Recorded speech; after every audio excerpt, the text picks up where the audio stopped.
is it that we don't know the rules? To discuss this further, we're joined now by former Health Minister Edwina Currie, who says the government has been clear and we should be using our common sense. Journalist Ateh Jewel, who believes the government has shown a whole pattern of incompetence and confusion, and it's their fault that some of us are still confused. And Dr. Hillary, who's always clear and hopefully will ultimately clear up some of the restrictions, is now rather nervous that he might get it wrong, because it is tricky, isn't it? So, Edwina Currie, I mean, you know all about dealing with big public health worries and scares, don't you? And you had to deal with it yourself, and it's not easy when you're trying to get on top of the science, we know that. But I'm amazed, though, that you think that the government has been clear, because I think even they would admit they've had to change their messages as we went along, and the changing is where the confusion lies, isn't it?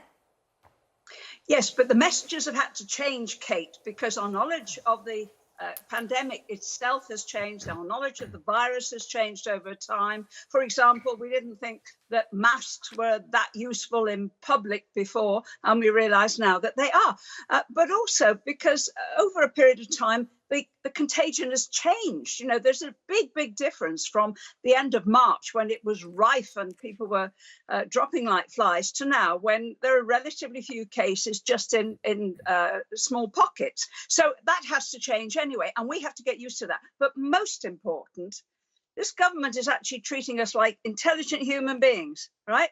So if you're indoors, the risk is higher. If you're outdoors, the risk is less. If you're very close to people, the risk is higher. Hugging is not a great idea. If you have a whole group of people indoors, that's a no-no.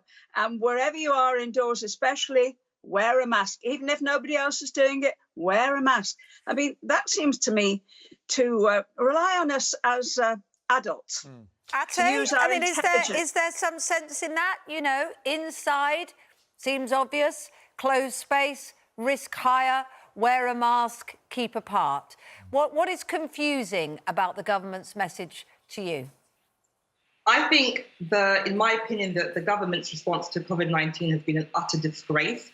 Let's just stick to the facts. We have the most excess deaths in the whole of Europe. We have the worst recession of G7, the complete incompetence of not providing PPE, the flip-flopping of this government has left so many people with broken trust and confused, you know, from you can go into a pub without a mask, you can have your beard trimmed, you know, beauty salons were closed. I've been part of the British Beauty Council and Beauty Back fighting to have it opened.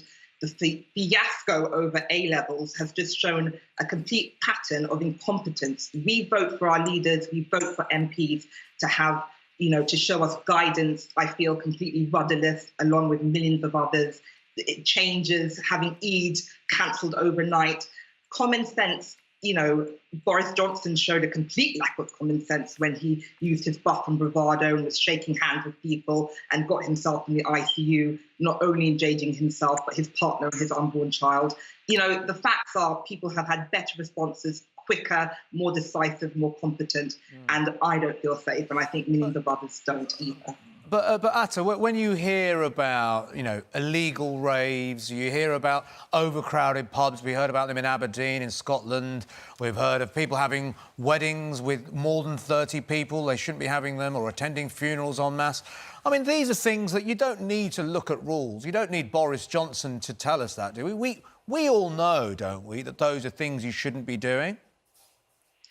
I mean, I think when you have Dominic Cummings, who is part of the government, who actually is creating these social distancing rules, blatantly flouting the rules, it leaves the door open, it leaves a huge sense of distrust within the public and a free-for-all. You know, the gaslighting that we all experienced from Dominic Cummings with, you know, him being more equal and following his instincts, left a mandate for people to just do what they want. I think, yes, you have to use your common sense, but at the same time, I'm looking for leadership and guidance. And like millions of others of parents, I have 9-year-old twin daughters who are going to school in September. You know, I can use common sense, but a lot of parents I've been chatting to last night on my WhatsApp group also don't feel very safe about sending their children back. I can't use my common sense there. It's the law. They have to go to school. So, you know, there is common sense. There is also the government doing their job. Edwina, I mean, there is an issue of trust generally, isn't there? I think Ateh is right there. Dominic Cummings, there have been many surveys done that found that was the moment when people lost trust, that we were all in it together.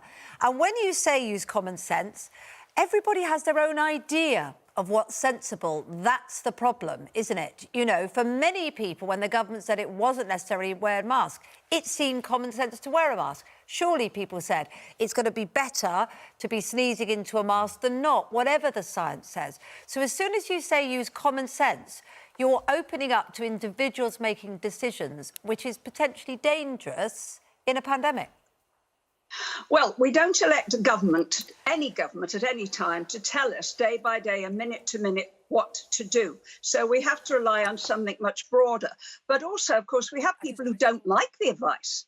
I mean, one piece of very, very good advice that's come out of Edwina, sorry, just a minute. One piece of advice that's come out of all of this is that obesity is a serious risk factor. And obesity, if you're going to deal with obesity, then you're going to have to just eat less. And that's very difficult for people. And it's not advice that they want to listen to. I don't hear it being properly talked about, but it's very, very important. We don't like the idea of not being able to meet our friends. We don't like the idea of not being able to celebrate birthdays or parties or weddings, which are being postponed. We don't like the advice, and then we blame the government. That's not right. We have to accept this advice, accept the good sense that is behind it, and do what we can to obey it. And it works. It works. The lockdown actually worked, even though people didn't like it.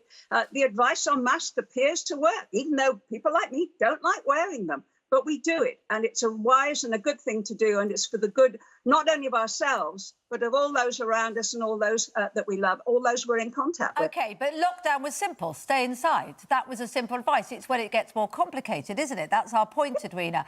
You know, and we have a situation now where Public Health England, which people in England have been asked to treat what they say as gospel, now the government's saying that they don't feel it's good enough, particularly with a second peak coming, and they're going to change it.